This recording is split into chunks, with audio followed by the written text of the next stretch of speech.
Welcome to AM Reviews. I'm Sal and I'm here with my friend Touly. Say hi, Touly. Hi, everyone. And before we get into it, there will be spoilers up ahead, so you've been warned. And today we're going to be reviewing Solo, a Star Wars story. This movie takes place during an adventure into the criminal underworld. Han Solo meets his future co-pilot Chewbacca and encounters Lando Calrissian years before joining the rebellion. Okay, Touly, what did you think of this movie? It was a good movie. It's not like one of my favorite Star Wars movie, but I'd say it's watchable. It had like a steady plot, nothing too out there, a couple of twists at the end, but I guess that's how I would describe it. It's watchable. Yeah, I would agree too. I said it was a decent movie. Like you said, there was a lot of twists at the end, which is one of the things I really liked about it. To me, it seemed like it was more of a Western cowboy feel to this movie, which I like. Solo was the guy that comes in and rides it into the sunset at the end of the movie. The only con that I had about this movie was they rubbed in the dice too much in my face. If people are not familiar with the dice, they make an appearance in The Last Jedi when Luke basically has the dice in his hand. He's the hologram. He goes up to Leia and gives her the dice, signifying that that's Han's. Han is gone, but they still hold him in his heart. And from that to this movie, they just kept pushing it in my face too much. They rubbed it so much. But at the same time, I was annoyed that they didn't clear up the meaning behind the dice, which I thought this was a perfect movie to do it in. Maybe it was a little flashback or whatever it meant to Solo, why he's carrying them around, just clear it up. That's what I wanted, but it didn't happen. The other thing that I really liked about the movie was the casting, the mentor, Beckett. Woody Harrelson, he did a good job. What did you think about his job? I would agree. He did a decent job. You kind of don't know which Woody Harrelson you would ever get for the role he would play. He did kind of, put his comedy spin into his character. You could kind of sense that, but I didn't think it was like too over the top. It kind of just came out a little, naturally. But in terms of what you said about him being a mentor to Han here, I kind of see where you're coming from and see where Han Solo, given where he was, in Star Wars Episode 4 onwards, where he kind of got that from. Yeah, and the other thing was, like, Han Solo it's not like he's a real orphan that never had parents. He does reference his dad that, when he steps with Millennium Falcon, he says, this is this type of plane, and Lando turns to him and is like, yeah, you know your things. And he says, yeah, my dad used to work, in the factories, and he assembled one of these or something, and I came on board. So Han did have his parents, so he lived with them, but we don't know what happened to his parents, which, again, I want to tie into the dice. There has to be something with the dice that he remembers from his family or a significance. Leaving that aside, the other cast that I really liked was Lando. Donald Glover. Donald Glover is his acting. I kind of saw him bring back Lando, the Lando that we know from the Star Wars movie, how he carried himself. It was just like watching him all over again, and yes, younger version. I sort of felt the same way about him like I did about Woody Harrelson. I mainly knew him from the TV show Community. Yes. And so realizing that, I was expecting, some comedy aspects of the type of actor he is to kind of blend into the role that he took upon in Star Wars here. And again, like Woody Harrelson, it did come out, but I didn't think it was too over the top. It was just enough to get me to remind me that, oh, this is this particular actor, and he's trying to kind of add his spin to the character. And I enjoyed it. I think he did a great job. He was kind of like in that role where you want to like him, but he does some shady stuff that make you question his character, but it to me, it blended pretty well. So I enjoyed his role in this. We know him from Community. We also know him from his ongoing show, Atlanta. And also we saw him in Spider-Man Homecoming. He played a little small role there where he actually dropped the name Miles Morales. So kind of tied in another thing for Spider-Man. But other than that,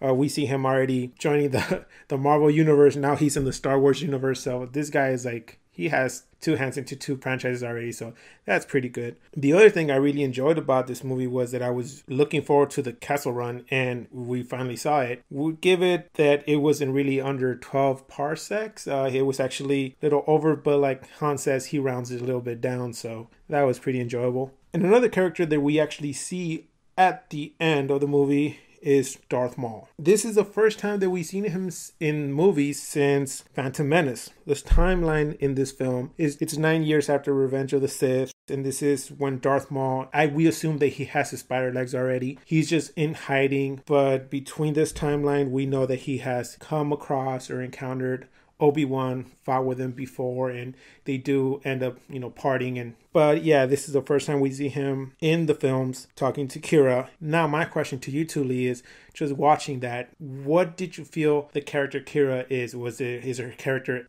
dead now? Is it ending? We're not going to hear from her again? Or do you think there's more story behind this character? The way they portrayed the character towards the end of the film, at least to me, it felt like there was more to this character. There is something important about who she is or what she has done to lead up to who she is now, because they mentioned that she's done some pretty extreme stuff since the last time Han saw her. So as a viewer, I'm interested in seeing or knowing what she did and how this would translate to what she's going to do going forward. And so with this shroud of mystery still behind her character, especially with their interaction with Darth Maul at the end, it made me feel like they should go more into her character. And I totally get that vibe that she is going to play like a critical role, whatever it is that they're trying. If they are going to lead it to somewhere, that she is going to play a critical role in that. Yeah, with me, I want to go off on my own theory. I want to throw it out there that I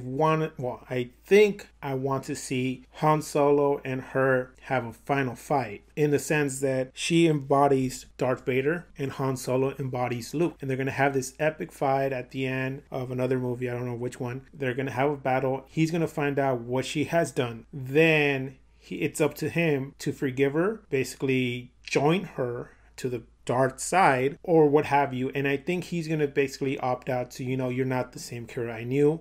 What you've done and you're going to continue doing is going to be bad, and you want me to be part of it. I can't. So with that sense, he's probably going to take her life, or as he sees it, save her soul. And by that, he's going to carry the burden on himself, which is the Han Solo that we see in the future movies. The lone ranger riding off with Chewie, and carrying the burden.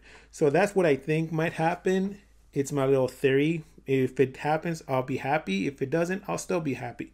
But I just want to see her character get another side story or a little background so we can clear up what she has done, like you said. It is an interesting point, too, that you brought that up, because she did tell Han after they met up again, after 3 years had passed by since they saw each other from the beginning of the film. And Han was like, well, I'm a different person now. I forget the exact line. He said, he tried to treat himself as being like a rebel or something to that degree, where he was, beating to his own drum. And then Kira kind of saw through this in a sense where she's like, well, to me, you're a good guy. So she said that too. So maybe that kind of maybe allude to what could happen down the road, as you mentioned, if they do confront each other.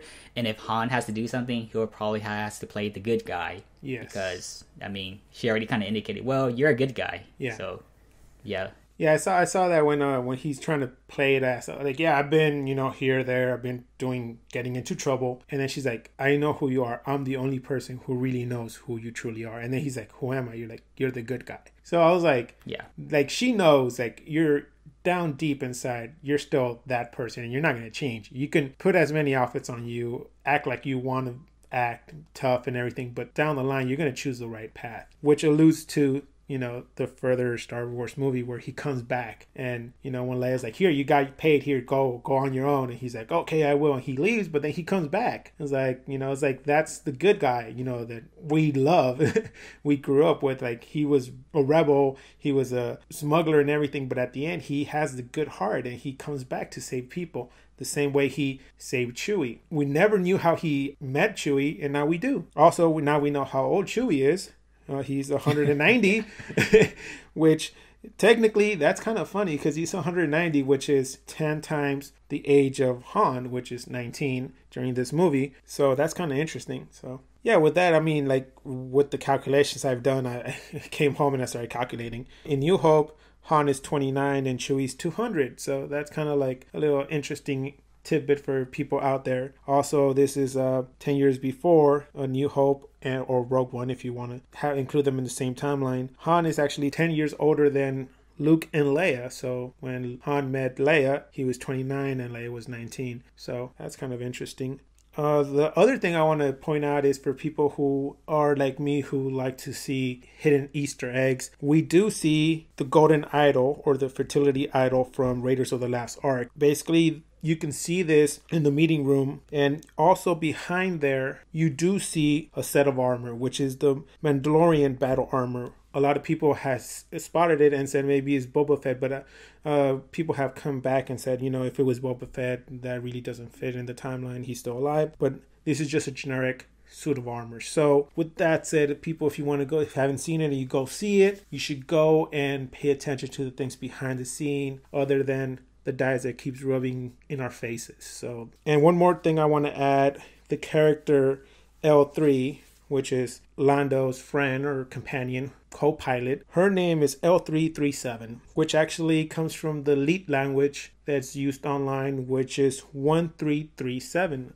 It's basically this fancy way of writing with numbers and turning them into letters. And this came directly from Ron Howard, the director. He said the name came from this. So that was kind of interesting for a lot of people who pay attention to these kind of things. Also, this brings back the point when Connect Her Mind to the Millennium Falcon is reference to the Star Wars movie when C-3PO tries to access the files and says, this ship is being stubborn. She's really rude. So it ties it back to this, that her mind is inside the Millennium Falcon. So now we know the Millennium Falcon is a female, even though we did know that before. Now we know why. So with that said, let's give it our final grade. Touly, what did you give this movie? I would give it a 7 out of 10. Like I said, very watchable. Nothing special in my book. Like whenever I watch a Star Wars movie, I'm expecting like an epic dogfight, or I guess I'm so accustomed to having like saber battles. Yeah. That it felt a little weird just having people fight with guns. I mean, of course, it is Han Solo. I mean, you do get Dryden Voss, if I am pronouncing his name correctly. I mean, he did use like those dual daggers, lightsabers, whatever they are. I mean, you do see that, but it's not to like the caliber of what you would expect from like a Star Wars one-on-one fight. Yeah. So maybe it's just my perception of other Star Wars that made me feel this way about the type of battles that occurred in this film as not living to what my expectations are. And I think we've had discussions of this too, where sometimes the trailers show a little too much, that I don't feel as hype about certain scenes because I already seen parts of it from the trailer. Yeah. And so, and I'm alluding to specifically in this case, when they went through the maelstrom, yes, and they encountered that monster in there, you already kind of saw that in the trailer. Like you saw the tentacles. Yeah. So it made you realize something big was in here and they were going to encounter it. Had they not shown it in the trailer, maybe I would have been a little more excited when I saw it. It kind of lowered the score to me because there was no sense of excitement, no sense of, how would you describe it? A sense of wildness. Yeah. Overall, I mean, visually, it still looked amazing though, the way they handled that scene. I'm not going to take away from that. That's why I kind of said it's watchable, but it wasn't like too over the top. Just throwing the twist at the end, and yeah, it was neatly packaged. And it made you want a little more based on what happened with Kira and her interaction with Darth Maul. And maybe a sequel to Han Solo if they go that route, because they did mention a squad of gangs or whatever on this planet. I forget the name of the planet, but I think Tatooine. It's the planet that Yes. Luke and Anakin Skywalker are from. There's that aspect to it, to where, if they do want to go a little bit more with the Han Solo or a Han Solo sequel, maybe they can do that. I'm not sure how much content they could fish out of it, but they do give you a little taste of what could come in the future. So yeah, 7 out of 10. That's what I would give the movie. Yeah, I think I would give it the same grade, 7 out of 10. And like you said, it was a decent movie. The other thing I just want to say is, like, to me, it seemed like the final fight between Kira and the bad guy, Darren Voss, I think that was like a little diluted lightsaber fight, because I did hear the little special effects in there. But yeah, like you said, we're used to like the epic battles, but this is a Han Solo movie, so I don't think they wanted to put any reference to Jedis yet. So with that said, I think, yeah, 7 out of 10 for me. So with that said, that wraps up our review for Solo, a Star Wars story. Join us next time where we're going to review what movie, Touly? Hereditary. And remember, social media is in the description, and hit us up if you have any questions. And remember, keep watching movies.